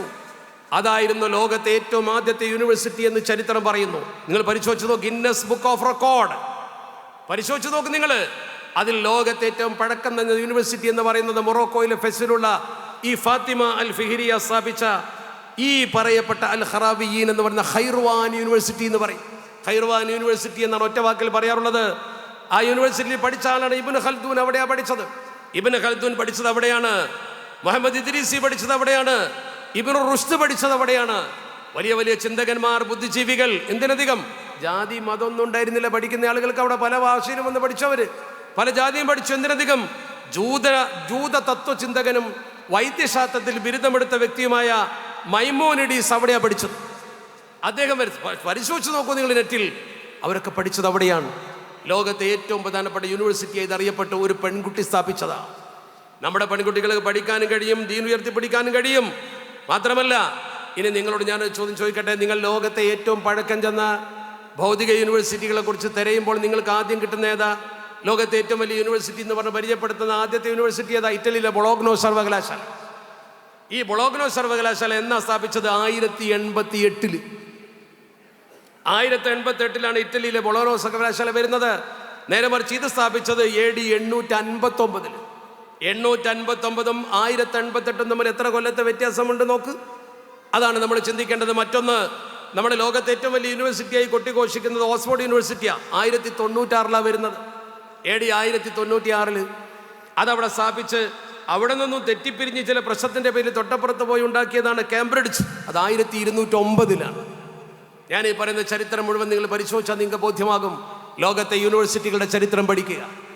ഈ യൂണിവേഴ്സിറ്റികളൊക്കെ ലോകത്തെ തല ഉയർത്തി പിടിക്കുന്നതിന് മുമ്പ് ഒരു മുസ്ലിം പെൺകുട്ടി സ്ഥാപിച്ച മുസ്ലിം സർവകലാശാല ലോകത്തെ ഏറ്റവും വലിയ വിജ്ഞാനത്തിന് കേന്ദ്രമായി മാറി. അതാണ് ഇസ്ലാമിക സമൂഹത്തിൻ്റെ ഔന്നത്യം. നമ്മൾ ലോകത്ത് വിജ്ഞാനത്തിൻ്റെ വിപ്ലവം രചിച്ചവരാണ്. വൈജ്ഞാനികതയുടെ ഉത്തുംഗ ശൃംഖത്തിലേക്ക് നടന്നെടുത്തവരാ. നിങ്ങളൊന്ന് പരിശോധിച്ച് നോക്കൂ. നിങ്ങളെ കയ്യിൽ നെറ്റുണ്ടല്ലോ, സൗകര്യപ്രദമായി ഇന്ന് പോകുമ്പോൾ നോക്ക്. ഞാൻ പലപ്പോഴും പറഞ്ഞ കാര്യമാണെങ്കിലും ഇതൊരു സന്ദർഭമായതുകൊണ്ട് വീണ്ടും ആവർത്തിക്കുകയാണ്. സൗദി അറേബ്യയിൽ പോലും, സൗദി അറേബ്യ എന്ന് പറയുമ്പോൾ നിങ്ങളൊരു കാര്യം മനസ്സിലാക്കണം. 1923 സൗദി അറേബ്യ എന്ന ഭരണകൂടം ആ പേരിൽ സ്ഥാപിക്കപ്പെടുന്നത്. അതിനു മുമ്പ് ഹിജാസാണ്. ഹിജാസ് എന്ന് പറഞ്ഞ സ്ഥലത്തിൻ്റെ പേര് ഒരു പുരോഗതിയും ഉണ്ടായിരുന്നില്ല. എണ്ണ കണ്ടുപിടിച്ചിരുന്നില്ല. ഒട്ടകപ്പാലും കാരക്കയും തിന്നുകൊണ്ട് ജീവിച്ചിരുന്നൊരു സമൂഹം. അവർക്ക് പുരോഗതി ഇല്ലാത്തൊരു കാലഘട്ടത്തിൽ ഒരു നല്ല വിദ്യാലയം പോലും അവിടെ ഉണ്ടായിരുന്നില്ല. നല്ല ഭൗതിക മതവിദ്യാലയമില്ല. അവിടെ ഏറ്റവും നല്ലൊരു വിദ്യാലയം ഉണ്ടായത് എന്താണെന്നറിയുമോ? ഇന്ത്യ മഹാരാജ്യത്തു നിന്നും പ്രഗത്ഭനായ ഒരു സ്വാതന്ത്ര്യ സമര പോരാളി 1857 ഒന്നാം സ്വാതന്ത്ര്യ സമരത്തിൽ അദ്ദേഹം ഈ നാട്ടിൽ നിന്ന് നാട് കടന്നുപോയി. അതാണ് റഹ്മത്തുള്ള കിറാനവി. ഉത്തർപ്രദേശിലെ കിറാൻ എന്ന് പറയുന്ന സ്ഥലത്ത് നിന്ന് അദ്ദേഹം, റഹ്മത്തുള്ള എന്ന പേരിൽ അറിയപ്പെടുന്ന അദ്ദേഹം, ഇവിടെ നിന്ന് സുഭാഷ് ചന്ദ്രബോസൊക്കെ നാട് കടന്നു പോയ പോലെ ബ്രിട്ടീഷുകാരുടെ പിടിയിൽപ്പെടാതെ നാട് കടന്നുപോയി അദ്ദേഹം പരിശുദ്ധ ഹറമിലെത്തി. വലിയ പണ്ഡിതനായിരുന്നു. ആ മഹാൻ ഹറമിൽ ദർസ് നടത്തിക്കൊണ്ടിരിക്കുന്നു. റഹ്മത്തുള്ള കിറാനവി. നെറ്റിലടിച്ച് പരിശോധിച്ച് നോക്കൂ നിങ്ങൾ ഞാൻ ഈ പറയുന്ന കാര്യം. അദ്ദേഹം അവിടെ ദർസ് നടത്തിക്കൊണ്ടിരിക്കുന്ന സമയത്ത് കൽക്കത്തയിൽ നിന്നും ഒരു മുസ്ലിം പെൺകുട്ടി, രാജകുടുംബത്തിൽപ്പെട്ട ഒരു പെൺകുട്ടി, സൗലത്തുൻ നിസാ, ഈ പെൺകുട്ടി പരിശുദ്ധ ഹജ്ജ് കർമ്മത്തിന് വേണ്ടി വന്നു. അവൾ കുബേരയാണ്. ഇഷ്ടംപോലെ പണമുണ്ട് അവളുടെ കയ്യിൽ. ആ പെൺകുട്ടി നേരെ സൗദി അറേബ്യയിൽ വന്നു. അന്ന് സൗദി അറേബ്യ ഇല്ല കേട്ടോ, ഹിജാസില. ആ പെൺകുട്ടി വന്നുകൊണ്ടൊരു പ്രഖ്യാപനം നടത്തി. ഹജ്ജ് ചെയ്യാൻ വരുന്ന ആളുകൾക്ക് വേണ്ടി, ഹജ്ജാജികൾക്ക് താമസിക്കാൻ വേണ്ടി ഒരു വലിയ മുസാഫർ ഖാന, ഒരു കെട്ടിടം ഞാൻ ഇവിടെ പണിയാൻ പോകുന്നു. അതിനുവേണ്ടി ഞാൻ പണം കൊണ്ടുവന്നിട്ടുണ്ട്. സൗകര്യപ്പെട്ട സ്ഥലത്ത് ഹാജിമാർക്ക് വേണ്ടി ഞാൻ നല്ലൊരു കെട്ടിടം പണിയുമെന്ന് അവൾ പ്രഖ്യാപിച്ചു. ഈ പ്രഖ്യാപനം ഹറമിൽ ദർസ് നടത്തുന്ന റഹ്മത്തുള്ള കിറാനവിയോട് ആരോ വന്ന് പറഞ്ഞു. കൽക്കത്തക്കാരി വന്നിട്ടുണ്ട്. UP-കാരനാണ് കിറാനവി. രണ്ടും ഇന്ത്യക്കാരാ. ബഹുമാന്യനായ റഹ്മത്തുള്ള കിറാനവി ആ മഹദിയെ കാണാൻ ചെന്നു. അവരോട് പറഞ്ഞു, നിങ്ങൾ ചെയ്യുന്ന നല്ല പുണ്യകർമ്മം തന്നെയാണ്. പക്ഷെ ഹാജിമാർക്ക് താമസിക്കാൻ നിങ്ങളൊരു കെട്ടിടം ഉണ്ടാക്കിയില്ലെങ്കിലും ഹജ്ജിന് വരുന്ന ആളുകൾ ത്യാഗം സഹിച്ചുകൊണ്ട് ഹജ്ജ് ചെയ്യും. അവരോട് വരും, അവരാ കർമ്മം നിർവഹിക്കും. നിങ്ങൾ ആ കാര്യത്തിൽ ഒട്ടും ഭയപ്പെടേണ്ടതില്ല. പക്ഷേ നിങ്ങൾ ഈ പണം നല്ലതിന് വേണ്ടി വിനിയോഗിക്കുന്ന പക്ഷം നിങ്ങൾക്ക് ഏറ്റവും നല്ലത് ഇവിടെ ഒരു നല്ല വിദ്യാലയമില്ല, ഒരു വിദ്യാലയത്തിന് വേണ്ടി ചെലവഴിക്കുന്നതാണ്. അങ്ങനെ ഒരു വിദ്യാലയം എന്തുകൊണ്ട് നിങ്ങൾക്ക് സ്ഥാപിച്ചുകൂടാ എന്ന് ചോദിച്ചപ്പോൾ ഒരു വലിയ പണ്ഡിതൻ, തൻ്റെ നാട്ടുകാരൻ, ഹറമിൽ ദർസ് നടത്തുന്ന മഹാൻ, അദ്ദേഹം പറയുന്നത് ആ പെണ്ണ് കേട്ടു. ആ മഹദി കേട്ടുകൊണ്ട് ആ പണം അദ്ദേഹത്തിന് ഏൽപ്പിച്ചു കൊടുത്തുകൊണ്ട്, എന്നാൽ അങ്ങനെ ആവട്ടെ, നല്ലൊരു വിദ്യാലയമാകട്ടെ എന്ന രീതിയിൽ അത് ഏൽപ്പിച്ചു കൊടുത്തു. അങ്ങനെയാണ് ഹിജാസ് എന്ന് പറയുന്ന ആ രാജ്യത്ത്, ഇന്നത്തെ സൗദി അറേബ്യയിൽ, ചരിത്രം വളരെ വ്യക്തമായി പറയുന്നു, 1874 ഈ സംഭവം. അവിടെ ഒരു മദ്രസ ഉണ്ടാക്കി. ആ മദ്രസക്ക് പേരിട്ടത് മദ്രസത്തു സൗലത്തിയ. സൗലത്തുൻ നിസ എന്ന പെണ്ണിന്റെ പേര് ചേർത്ത് മദ്രസത്തു സൗലത്തിയ. എൻ്റെ ശബ്ദം കേൾക്കുന്നവർ, ഇത് ശ്രദ്ധിക്കുന്നവരാരെങ്കിലും ഉണ്ടെങ്കിൽ നെറ്റിൽ മദ്രസത്തു സൗലത്തിയ എന്ന അറബിയിലോ ഇനി ഇംഗ്ലീഷിലോ മലയാളത്തിലോ ഒക്കെ അടിച്ചു നോക്കിയാൽ നിങ്ങൾക്കതിൻ്റെ ചരിത്രം വരും. ഇത് നമ്മൾ മനസ്സിലാക്കേണ്ടതാണ്. ഞാൻ ഇതുപോലെ ഒരിക്കൽ ഇത് സ്ഥലത്ത് പ്രസംഗിക്കുന്ന സമയത്ത് ഒരു പ്രിയപ്പെട്ട വിദ്യാർത്ഥി, ഡോക്ടർ മുഹമ്മദ് അലി വാഫി എന്നാണ് അദ്ദേഹത്തിൻ്റെ പേര്, അദ്ദേഹം അത് കേട്ട് അദ്ദേഹം ആ കാര്യത്തെക്കുറിച്ച് ഗവേഷണം നടത്തി. അങ്ങനെ അദ്ദേഹം മജല്ലത്തുർ റാബിത്ത എന്ന് പറയുന്ന ലോകത്തെ മുസ്ലിം സംഘടനയായ മുസ്ലിം വേൾഡ് ലീഗിൻ്റെ ഒരു ജേർണലിൽ 2024 ജൂൺ മാസം കഴിഞ്ഞ വർഷം അദ്ദേഹം ഇത് വെച്ചൊരു ലേഖനം എഴുതി. സൗദി അറേബ്യയിൽ ആദ്യത്തെ ഇന്ത്യക്കാരി ഉണ്ടാക്കിയ വിദ്യാലയം, ഇന്ത്യക്കാരൻ പണ്ഡിതൻ്റെ ഉപദേശപ്രകാരം എന്ന് പറഞ്ഞുകൊണ്ട് ഒരു ആർട്ടിക്കിൾ എഴുതി. അദ്ദേഹം അതെനിക്ക് അയച്ചു തന്നു. അദ്ദേഹം എന്നോട് പറഞ്ഞൊരു വാക്കുണ്ട്, ഞാൻ അഹങ്കാരം കൊണ്ട് പറയല്ല, നിങ്ങൾ പ്രസംഗിച്ചപ്പോൾ ഞാൻ ആ വാക്ക് കേട്ടു, ഞാനത് ഗവേഷണം നടത്തി, ഞാനത് എഴുതി, അത് പ്രസിദ്ധീകരിച്ചിരിക്കുന്നു, മജല്ലയിൽ വന്നിരിക്കുന്നു എന്ന് പറഞ്ഞുകൊണ്ട് അദ്ദേഹം അതിൻ്റെ കോപ്പി അയച്ചു തന്നു. നിങ്ങൾ ഓർക്കണം, വളരെ ഗൗരവത്തോടു കൂടി നമ്മൾ മനസ്സിലാക്കേണ്ട കാര്യം, നമ്മുടെ നാട്ടിലും നമ്മുടെ സമൂഹത്തിലും ഈ തരത്തിലുള്ള പ്രതിഭകൾ ഉണ്ടായിട്ടുണ്ട്, സ്ത്രീകളുടെ കൂട്ടത്തിൽ, സ്വഹാബിയാത്തിന്റെ കൂട്ടത്തിൽ. അതുകൊണ്ട് പെൺകുട്ടികളെ പഠിപ്പിച്ച് മാന്യമായി മുന്നോട്ട് കൊണ്ടുവരിക എന്നത് ഇസ്ലാമിക സമൂഹത്തിന്റെ നിശ്ചയദാർഢ്യതയോടെ ചെയ്യേണ്ട പ്രവർത്തനമാണ്. അസ്മാ ബിൻത് യസീദ് എന്ന് പറയുന്ന മഹദി അഷ്റഫുൽ ഖൽഖ് തങ്ങളുടെ മുമ്പിൽ വന്നുകൊണ്ട് ചോദിച്ച ചോദ്യം ചരിത്രത്തിലില്ലേ? ആ മഹദി വന്നുകൊണ്ട് മുത്തുനബി തങ്ങളോട് ചോദിച്ചു. അൻസാരി വനിതയാണ്, ഒട്ടേറെ ഹദീസുകൾ മനപ്പാടമാക്കിയ വനിതയാണ്. അവർ വന്നുകൊണ്ട് മുത്തുനബി തങ്ങളോട് ചോദിച്ചു, നബിയേ, പരിശുദ്ധ പ്രവാചകരെ, ഞാൻ അങ്ങയോടൊരു ചോദ്യം ചോദിക്കുന്നു എന്ന് പറഞ്ഞുകൊണ്ട് തന്നെ ചോദിച്ചു. ദഹബർ റിജാലു ബിൽ ഫദ്ലി വൽ ജിഹാദ്, ദഹബർ റിജാലു ബിൽ ഫദ്ലി വൽ ജിഹാദ്. ആണുങ്ങൾ എല്ലാ ഗുണവും കൊണ്ടുപോയി. ആണുങ്ങൾ യുദ്ധത്തിന് പോകുന്നു, ആണുങ്ങൾ ജുമഅക്ക് പോകുന്നു, ആണുങ്ങൾ ജമാഅത്തിന് പോകുന്നു, പുരുഷന്മാർ ഇതൊക്കെ ചെയ്യുന്നു. ഫമാ ലനാ അമലുൻ നുദ്രികു ബിഹി അമലൽ മുജാഹിദീന ഫീ സബീലില്ലാഹ്. ഫമാ ലനാ അമലുൻ, ഞങ്ങൾക്ക് എന്താണ് ചെയ്യാനുള്ളത്? നുദ്രികു ബിഹി അമലൽ മുജാഹിദീന ഫീ സബീലില്ലാഹ്, അല്ലാഹുവിൻ്റെ മാർഗത്തിൽ സമരം ചെയ്യുന്നവർക്ക് കിട്ടുന്ന പ്രതിഫലം ഞങ്ങൾക്ക് കിട്ടാൻ എന്താണ് ഞങ്ങൾ ചെയ്തു കൂട്ടേണ്ടത് നബിയേ? മുത്തുനബി തങ്ങൾക്ക് ആ ചോദ്യം വല്ലാതെ ഇഷ്ടപ്പെട്ടു. അപ്രിഷിയേറ്റ് ചെയ്തുകൊണ്ട് നബി തങ്ങൾ പറഞ്ഞു, നീ പറഞ്ഞ കാര്യം വളരെ നല്ലതാണെന്ന് എനിക്ക് തോന്നുന്നു എന്ന് പറഞ്ഞുകൊണ്ട് നബി തങ്ങൾ പറഞ്ഞ വാക്കെന്താ? അബ്ലിഇ മൻ ലഖീതി. നീ കണ്ടുമുട്ടുന്ന പെൺകുട്ടികൾക്ക്, സ്ത്രീകൾക്ക് നീ പറഞ്ഞു കൊടുക്കണം, ഒരു സന്ദേശം അവളുടെ കയ്യിൽ കൊടുക്കുക. ഇന്ന ത്വാഅത സൗജി വഅ്തിറാഫൻ ബിഹഖിഹി യഅദിലു ദാലിക. ഒരു സ്ത്രീ ഭർത്താവിൻ്റെ അവകാശാധികാരങ്ങളൊക്കെ പാലിച്ചുകൊണ്ട്, കടമ നിർവഹിച്ചുകൊണ്ട് വീട്ടിൽ അവൾ നിൽക്കുകയാണെങ്കിൽ ആ കടമകളൊക്കെ ശരിക്കും അള്ളാഹുവിനോടും അവളുടെ ഭർത്താവിനോടും കുട്ടികളോടുമൊക്കെയുള്ള കടമ ശരിക്കും നിർവഹിച്ചാൽ ഈ ആണുങ്ങൾക്ക് യുദ്ധത്തിനും ജമാഅത്തിനും ജുമഅക്കും കൊടുക്കുന്ന അതേ പ്രതിഫലം നിനക്ക് വീട്ടിൽ തന്നെ കിട്ടുമെന്ന് അഷ്റഫുൽ ഖൽഖ് മുഹമ്മദ് മുസ്തഫ സ്വല്ലല്ലാഹു അലൈഹി വസല്ലം. അപ്പോൾ പെണ്ണുങ്ങളുടെ ദറജ എത്രയാ? നമ്മളൊക്കെ പോയി അധ്വാനിച്ച് ചെയ്യുന്ന പ്രവർത്തനം അവർക്ക് വീട്ടിൽ തന്നെ കിട്ടും. അത്ര വളരെ പ്രാധാന്യമുള്ള കാര്യമാണത്. അതാണ് നമ്മൾ മനസ്സിലാക്കേണ്ട ഏറ്റവും പ്രധാനപ്പെട്ട കാര്യം. അപ്പോൾ പെൺകുട്ടികൾക്കും ഇപ്പോൾ ദഅവത്ത് നടത്തേണ്ട ഏറ്റവും വലിയ ബാധ്യത വന്നു ചേർന്നിരിക്കുന്നു. പഴയ കാലത്തെ പോലെയല്ല. ദീൻ അറിയാത്തവർക്ക് ദീൻ പഠിപ്പിച്ചു കൊടുക്കുന്നതിനേക്കാൾ ഇന്ന് ദീനിനെ വികലമാക്കുന്നവർക്ക് ദീൻ പറഞ്ഞു കൊടുക്കേണ്ടി വരും. ദീനിൻ്റെ ശത്രുക്കൾക്ക് ദീൻ പറഞ്ഞു കൊടുക്കേണ്ടി വരും. ദീൻ അറിയാത്തവർക്കും ദീൻ എത്തിച്ചു കൊടുക്കേണ്ടി വരും. ദഅവത്തിന് പല മുഖങ്ങളുണ്ട് കുട്ടികളെ. എല്ലാവരും മനസ്സിലാക്കി നോക്കൂ. ഇപ്പം നിങ്ങൾ നോക്കൂ, നമ്മുടെ പെൺകുട്ടികളുടെ കൂട്ടത്തിൽ നിരീശ്വരവാദം വളർന്നു വന്നുകൊണ്ടിരിക്കുന്നു. ഭൗതികവാദത്തിലേക്ക് നമ്മുടെ മക്കൾ പോയിക്കൊണ്ടിരിക്കുന്നു. ആ ഒരു ഭൗതികവാദത്തിൽ തൽപരരായി ഇന്ന് നമ്മുടെ പെൺകുട്ടികളിൽപ്പെട്ട മുസ്ലിം പെൺകുട്ടികൾ എത്ര പേര് അന്യമതസ്ഥരുടെ ഇറങ്ങിപ്പോയി. അതിലുപരി നമ്മുടെ സമൂഹത്തിൽ യുക്തിവാദം വളർന്നു വരുന്നില്ലേ പെൺകുട്ടികളിൽ? റാഷണലിസം കുട്ടികളെ പിടികൂടുന്നില്ലേ? ചോദിക്കൂ നിങ്ങൾ. ആ ഒരു ഘട്ടത്തിൽ നിങ്ങൾ എങ്ങനെ അവർക്ക് ദീൻ പറഞ്ഞു കൊടുക്കാതിരിക്കും? അതുകൊണ്ട് യുക്തിസഹമായി ദീൻ പഠിപ്പിച്ചു കൊടുക്കാൻ നല്ല ബുദ്ധിയുള്ള കുട്ടികൾ വളരണം. അവരോട് കാര്യങ്ങൾ ബോധ്യപ്പെടുത്തി വജാദിൽഹും ബില്ലത്തി ഹിയ അഹ്സൻ എന്ന പരിശുദ്ധ ഖുർആൻ പറഞ്ഞ പോലെ അള്ളാഹുവിൻ്റെ പരിശുദ്ധ ഖുർആന്റെ നേർരൂപം അവർക്ക് പഠിപ്പിച്ചു കൊടുക്കുന്ന ആളില്ലെങ്കിൽ പിന്നെ എന്താ അർത്ഥമാണുള്ളത്? അതുപോലെ വികലമാക്കുന്നവരെ നോക്ക് നിങ്ങൾ. നമ്മുടെ നാട്ടിൽ തന്നെ ദീനിനെ വികലമാക്കുന്ന എത്രയോ ആളുകൾ, മുസ്ലിങ്ങളെ ശത്രുക്കളായി കാണുന്ന ആളുകൾ, സമാധാനത്തിൻ്റെ സന്ദേശമുള്ള കൊച്ചു കേരളക്കരയിൽ വർഗീയതയുടെ വിഷവിത്തുകൾ വിതക്കുന്ന ആളുകൾ കണ്ടില്ലേ നിങ്ങൾ? കേരളത്തിൽ ഒരു മതത്തോട് ബന്ധപ്പെട്ടുകൊണ്ട് പ്രവർത്തിക്കുന്ന ഒരു പ്രസ്ഥാനം, ആ പ്രസ്ഥാനത്തിൻ്റെ ഒരു നേതാവ് മലപ്പുറത്ത് വന്നുകൊണ്ട് പരസ്യമായി പ്രസംഗിച്ചു. മലപ്പുറത്ത് റമദാനിന് അമുസ്ലിങ്ങൾക്ക് വെള്ളം കിട്ടില്ല, അവർ പട്ടിണി കിടക്കേണ്ടി വരും. മാത്രമല്ല അദ്ദേഹം പറഞ്ഞു, പെറ്റു പെരുകുന്നു മുസ്ലിങ്ങൾ, വർഗീയവാദികളാണവർ എന്നൊക്കെ പറഞ്ഞുകൊണ്ടൊരു പ്രസ്ഥാനത്തിൻ്റെ പിന്നോക്ക വിഭാഗത്തിൻ്റെ ശ്രീനാരായണ ഗുരുസ്വാമികൾ പഠിപ്പിച്ച തത്വം പഠിച്ചുകൊണ്ട് സമൂഹത്തിൽ പ്രവർത്തിക്കേണ്ടവർ, അതിൻ്റെ തലപ്പത്തിരിക്കുന്ന ആളെ പേര് ഞാൻ പറയേണ്ട, നിങ്ങൾക്കറിയാലോ. നമുക്ക് അതേ രീതിയിൽ മറുപടി പറയാൻ കഴിയില്ല. പക്ഷേ അയാൾ മനസ്സിലാക്കേണ്ട ഏറ്റവും പ്രധാനപ്പെട്ട ഒരു കാര്യം ഉണ്ടായിരുന്നു. അയാളത് പറയുമ്പോൾ ഓർക്കേണ്ട ഒരു കാര്യമുണ്ടായിരുന്നു. ചരിത്രത്തിൻ്റെ പിന്നാമ്പുറങ്ങളുണ്ട് ഇവിടെ. ഹിന്ദുവും മുസ്ലിമും ക്രിസ്ത്യാനിയും ബുദ്ധനും ജൈനനും പാഴ്സിയും ഒക്കെ ഒരേപോലെ ജീവിച്ചൊരു നാടായത്. ആ സൗഹൃദത്തിൻ്റെ മാലയിൽ കോർത്ത മുത്തമണികളാണ് ഈ നാട്ടിൻ്റെ മക്കളൊക്കെ. വിദ്യ നേടുമ്പോൾ മനുഷ്യൻ്റെ മനസ്സ് വികസിക്കണം, അവൻ്റെ മനസ്സ് വിശാലമാകണം. വിദ്യാഭ്യാസ സ്ഥാപനങ്ങളൊക്കെ നടത്തുന്നുണ്ട് എന്ന് പറയുന്ന അദ്ദേഹം, അതിൻ്റെയൊക്കെ തലപ്പത്തിരിക്കുന്നൊരു വ്യക്തി എത്രമാത്രം മനോവിശാലതയുള്ള ആളാവണം? അദ്ദേഹത്തിന് പുറകോട്ടൊന്ന് തിരിഞ്ഞു നോക്കിയാൽ പോരെ. ഞാനിപ്പോഴും ഓർക്കുന്നു 1964 ആധികാരികമായിട്ടാണ് ഞാൻ പറയുന്നത്. 1964 NSSന്റെ സുവർണ ജൂബിലി ആഘോഷമായിരുന്നു. നായർ സർവീസ് സൊസൈറ്റിയുടെ NSSന്റെ NSSന്റെ സുവർണ ജൂബിലിയോടനുബന്ധിച്ചുകൊണ്ട് അവർ ഒരു പുസ്തകം പ്രസിദ്ധീകരിച്ചിട്ടുണ്ട്.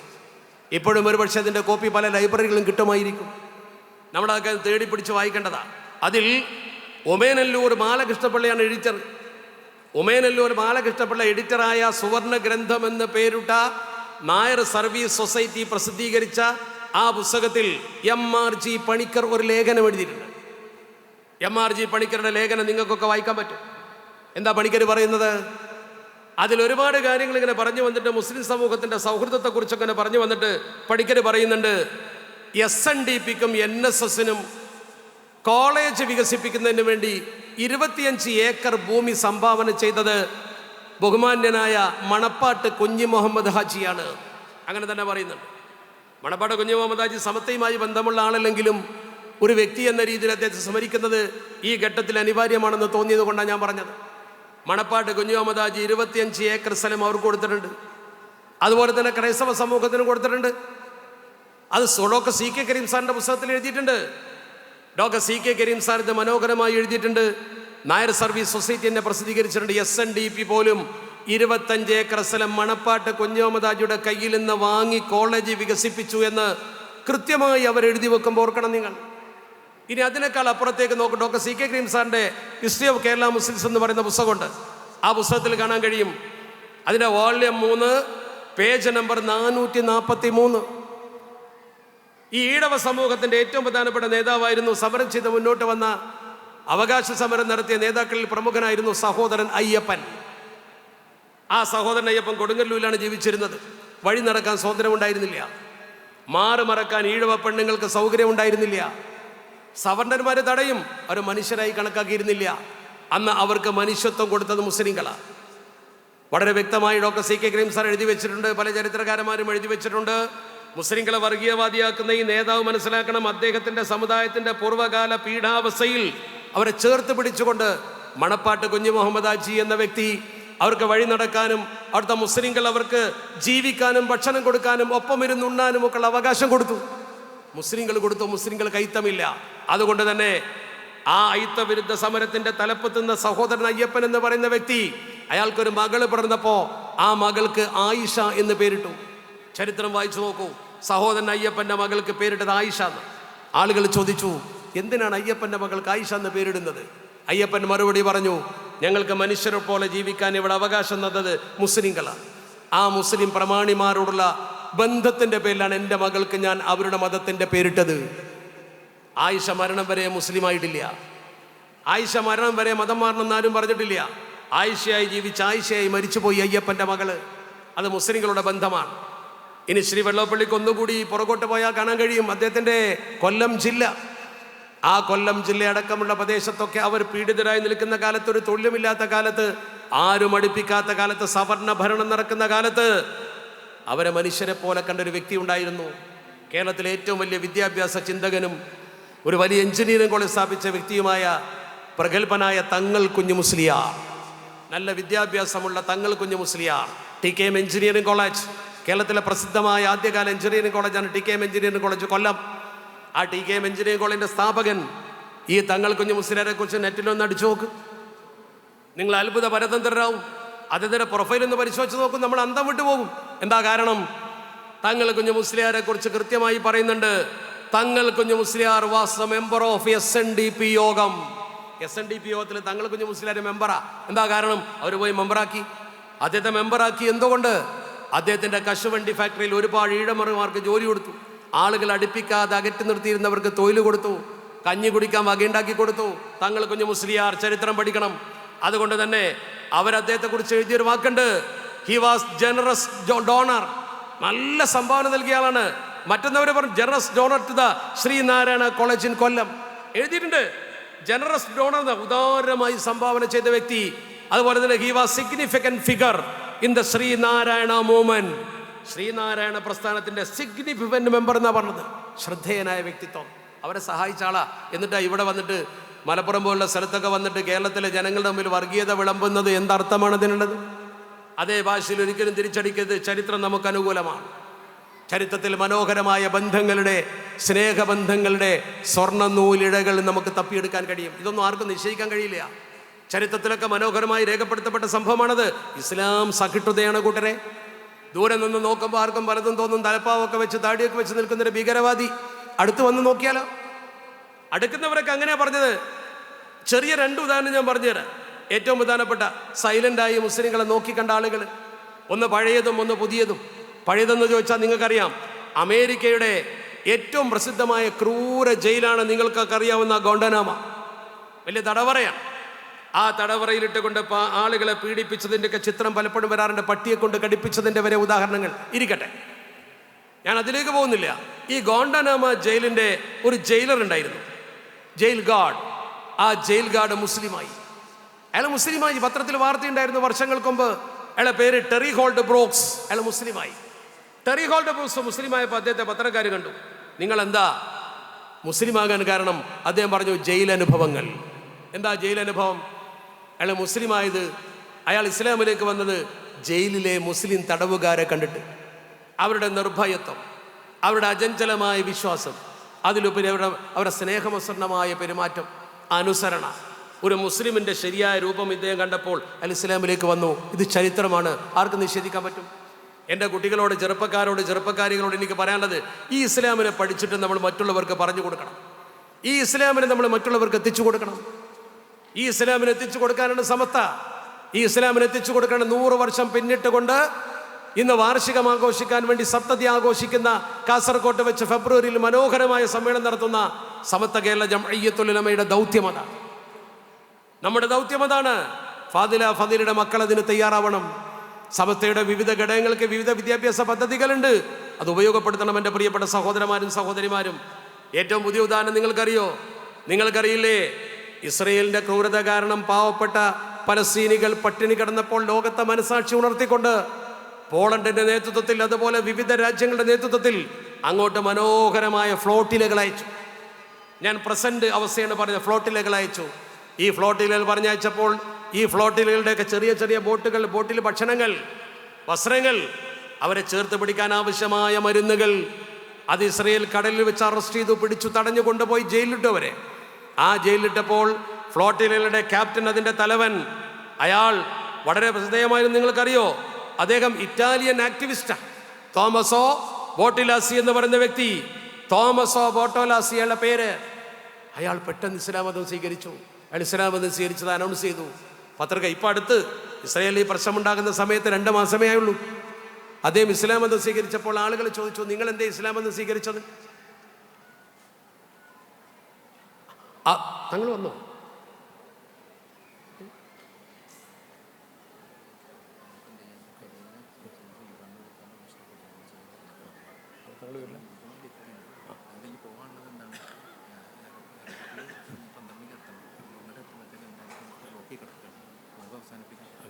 അപ്പോൾ നമ്മൾ മനസ്സിലാക്കേണ്ട ഏറ്റവും പ്രധാനപ്പെട്ട കാര്യം, ഈ തോമസ് ബോട്ടിലാസി എന്തുകൊണ്ട് ഇസ്ലാം മതം സ്വീകരിച്ചു? അയാൾ വളരെ വ്യക്തമായി പറഞ്ഞു. ഞാൻ ഈ പറയുന്നത് നമ്മുടെ ആധുനിക സമൂഹത്തിൻ്റെ അവസ്ഥ നമ്മൾ മനസ്സിലാക്കണം. ഇതൊക്കെ കണ്ടപ്പോൾ അദ്ദേഹം ഇസ്ലാം മതം സ്വീകരിച്ചത് എന്ത് ചെയ്തു? ചോദ്യം ഉണർന്നു. അദ്ദേഹം പറഞ്ഞു, തുർക്കികളായ കുറേ ആളുകൾ എൻ്റെ ബോട്ടിലുണ്ടായിരുന്നു. ആ തുർക്കികളായ ആളുകൾ ബോട്ടിൽ വന്നു. അങ്ങനെ അറസ്റ്റ് ചെയ്തപ്പോൾ അവരുടെ പെരുമാറ്റം എനിക്ക് വല്ലാതെ ഇഷ്ടപ്പെട്ടു. അവിടെ ആ നിശ്ചയദാർഢ്യത എനിക്ക് അതിനേക്കാൾ ഇഷ്ടപ്പെട്ടു. അതിനേക്കാളേറെ അവരുടെ നിർഭയത്വം, അള്ളാഹുവിലെല്ലാം അർപ്പിച്ചുകൊണ്ട് അവരുടെ നിർഭയത്വം, ആ നിർഭയത്വം എനിക്ക് ഇഷ്ടപ്പെട്ടു. അതുകൊണ്ട് ഞാൻ അവരെ ഇഷ്ടപ്പെട്ടു. അങ്ങനെ ഞാൻ ഇസ്ലാമിലേക്ക് വന്നു. നോക്കൂ നിങ്ങൾ, ഇസ്ലാമിനെ അടുത്തറിയുന്നവർ ഇസ്ലാമിലേക്ക് വരുന്നു. ദൂരെ നിന്നുകൊണ്ട് പരിശുദ്ധ ദീൻ ഇസ്ലാമിനെ നിരീക്ഷിക്കുന്നവരോ അപകടകരമാണ് പരിശുദ്ധ ദീൻ എന്ന് മനസ്സിലാക്കുന്നു. അതുകൊണ്ട് നമ്മൾ ഈ ദീനിനെ കുറിച്ച് പഠിക്കണം, എന്നാൽ ഭൗതികതയും പഠിക്കണം. അതുകൊണ്ടാണ് മഹാന്മാര് പറഞ്ഞത്, മാ അഹ്സനദ്ദീന വദ്ദുന്യാ ഇദജ്തമഅ ലാ ബാറകല്ലാഹു ഫിദ്ദുന്യാ ബിലാ ദീനി. മാ അഹ്സനദ്ദീന വദ്ദുന്യാ, ദീനും ദുന്യാവും കൂടി ഒരുമിച്ച് കൂടിയാൽ എന്തൊരു മനോഹരമാണ്. ലാ ബാറകല്ലാ, അള്ളാഹു ഒരു ബർക്കത്തും ചെയ്യൂല, ഫിദ്ദുന്യാ, ദുന്യാവില്, ബിലാ ദീനിൻ, ദീനില്ലാതെ. അപ്പൊ ദീനുണ്ടാവണം, അതോടൊപ്പം ഭൗതികതയും വേണം. ദീനും വേണം, ഭൗതികതയും വേണം. സമസ്ത കേരള ജംഇയ്യത്തുൽ ഉലമ ഭൗതികതക്കെതിരല്ല. എഞ്ചിനീയറിംഗ് കോളേജ് നടത്തേണ്ട സമസ്ത, മനോഹരമായ എഞ്ചിനീയറിംഗ് കോളേജ്. അതുപോലെ നമ്മുടെ വിദ്യാഭ്യാസ പദ്ധതികൾ നോക്ക് നിങ്ങൾ. ഓരോ ഭൗതിക കലാലയങ്ങളിലും ഇസ്ലാമികമായി കുട്ടികൾ അടുപ്പിച്ചുകൊണ്ട് അവർക്ക് നല്ല രീതിയിൽ ഭൗതിക വിദ്യ പഠിക്കാനുള്ള എയ്ഡ് കൊടുക്കുകയാണ്. അൽബിർ തുല്യതയില്ലാത്തൊരു സംവിധാനമായി വളർന്നു വരികയാണ് നമ്മുടെ കേരളത്തിൽ. വിശദീകരിക്കാൻ സമയമില്ല. അതുകൊണ്ട് നിങ്ങൾ ഓർക്കണം, അതുപോലെ നമ്മുടെ സമൂഹത്തിൽ യൂണിവേഴ്സിറ്റി ദാറുഹുദ നോക്ക് നിങ്ങൾ വലിയൊരു യൂണിവേഴ്സിറ്റിയായി പറന്ന് പന്തലിച്ചു. ആ ഹാദിയുടെ നേതൃത്വത്തിൽ നോർത്ത് ഇന്ത്യയിൽ 12 സംസ്ഥാനങ്ങളിൽ അവർ മദ്രസകൾ പണിതു. 600 പരം മദ്രസകൾക്ക് സമത്ത് അംഗീകാരം കൊടുത്തു. SNEC സമത്തയുടെ വലിയ പദ്ധതിയായി വളർന്നു വരുന്നു. CSWC അതിൻ്റെ ഭാഗമാണ്. ഇന്ന് 11,000 പരം മദ്രസകൾ നാടുനില നടത്തിക്കൊണ്ടിരിക്കുന്ന ആഗോളതലത്തിൽ പ്രസിദ്ധമായ ഒരു പ്രസ്ഥാനമായി സമത്ത വളർന്നിരിക്കുന്നു. ആ സമത്ത കേരള ജംഇയ്യത്തുൽ ഉലമ എന്ന മഹാപണ്ഡിത സഭ മഹാനായ ശംസുലമയും റഈസുൽ ഹഖീഖീൻ കണ്ണിയത്ത് ഉസ്താദ് മുതൽ നമ്മുടെ സമൂഹത്തിന് നേതൃത്വം നൽകിക്കൊണ്ട് നമ്മെ നയിച്ച വലിയൊരു പണ്ഡിത നിര കടന്നുപോയി. ഉലമാക്കളെയും ഉമറാക്കളെയും ചേർത്ത് പിടിച്ചുകൊണ്ട് അവർ സമൂഹത്തിൽ നയിച്ച വിപ്ലവം അത് ചെറുതല്ല.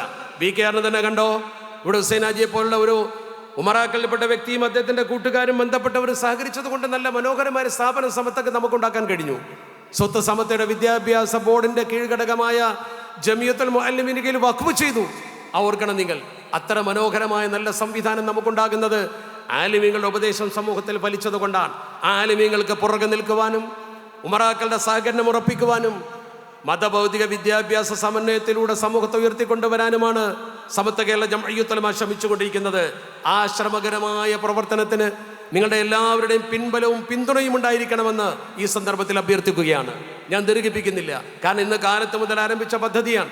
അതുകൊണ്ട് തന്നെ ഫദീലയുടെ സനദ്ദാന സമ്മേളനത്തിൻ്റെ സമാപന വേദിയിൽ നിങ്ങൾ അഭിസംബോധന ചെയ്യുവാനും ഈ കാര്യങ്ങൾ നിങ്ങളോട് പറയുവാനും നമ്മൾ താല്പര്യപ്പെടുന്നത് സമത്ത കേരള ജംഇയ്യത്തുൽ ഉലമയുടെ ഇത്തരം സംവിധാനങ്ങളെ നിങ്ങൾ ഉപയോഗപ്പെടുത്തിക്കൊണ്ട് അഹ്ലുസ് സുന്നത്തി വൽ ജമാഅത്തിന്റെ മാർഗത്തിലൂടെ സമത്തയുടെ ആലിമീങ്ങളുടെ ബറക്കത്തുള്ള ഒരു സനത് നമ്മുടെ കുട്ടികൾക്ക് ലഭിക്കുന്നതിന് വേണ്ടിയും 2 വിദ്യാഭ്യാസം നമ്മുടെ പെൺകുട്ടികൾക്ക് കൊടുത്ത് ഒരു നല്ല കുടുംബിനിയാക്കി വാർത്തെടുത്തുകൊണ്ട് നല്ലൊരു ഇസ്ലാമിക ജീവിതം നമ്മുടെ സമൂഹത്തിൽ സുസ്ഥിരമായി ഉണ്ടാക്കുന്നതിന് വേണ്ടിയുള്ള ഈ കൂട്ടായ പരിശ്രമത്തിൽ സമസ്തക്കൊപ്പം CSWCക്കൊപ്പം ഈ BKRനൊപ്പം നിങ്ങൾ ഉണ്ടാകണമെന്ന് മാത്രം സൂചിപ്പിച്ചുകൊണ്ട് എല്ലാവിധ ഭാവങ്ങളും നേരുന്നതോടൊപ്പം ഈ സ്ഥാപനത്തിന് സഹകരിക്കുന്ന ഇതിൻ്റെ കൂടെ നിൽക്കുന്ന സമസ്ത കേരള ജംഇയ്യത്തുൽ ഉലമയെ സ്നേഹിക്കുന്ന എല്ലാവർക്കും അല്ലാഹു ഖൈറും ബറക്കത്തും നൽകട്ടെ എന്ന് പ്രാർത്ഥിച്ചുകൊണ്ട് ഞാൻ എൻ്റെ വാക്കുകൾ അവസാനിപ്പിക്കുന്നതോടൊപ്പം കുണിയിൽ നടക്കുന്ന നമ്മുടെ മഹാസമ്മേളനവും അതിൻ്റെ മുന്നോടിയായി മഹാനായ സയ്യിദ് ജിഫ്രി തങ്ങൾ നയിക്കുന്ന യാത്രയും എല്ലാം നമ്മുടെ മുമ്പിൽ കടന്നു വരുന്നു. ഒക്കെ നിങ്ങൾ ഭംഗിയാക്കണമെന്ന് മാത്രം സൂചിപ്പിച്ചുകൊണ്ട് ഞാൻ എൻ്റെ കടമ നിർവഹിക്കുന്നു. വആഖിറു ദഅ്വാനാ അനിൽ ഹംദുലില്ലാഹ്. അസ്സലാമു അലൈക്കും വറഹ്മത്തുള്ളാഹി.